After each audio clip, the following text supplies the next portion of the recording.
System అంటే చాలు ఎగేసుకుంటూ వెళుతుంటారు కొందరు. అందులోనూ ఫ్రీ వైఫై అంటే రోజంతా అక్కడే తిష్ట వేసుకుని కూర్చుంటారు. విమానాశ్రయాలు, బహిరంగ ప్రదేశాలు, కొన్ని ప్రత్యేక ప్రాంతాల్లో లభించే ఉచిత వైఫైకి చాలామంది బానిసలుగా మారుతున్నారు. అయితే ఇలాంటి సర్వీసులను ఆచితూచి వాడుకోవాలని టెక్ నిపుణులు సూచిస్తున్నారు.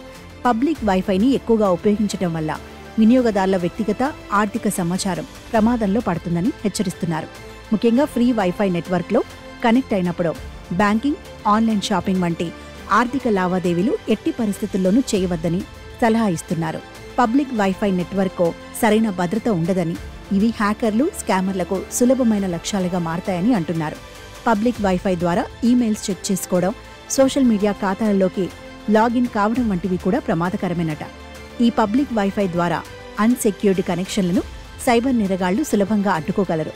దీనివల్ల వినియోగదారుల వ్యక్తిగత డేటాను దొంగిలించడంతో పాటు ఆర్థిక మోసాలకు కూడా పాల్పడే ప్రమాదం ఉంది.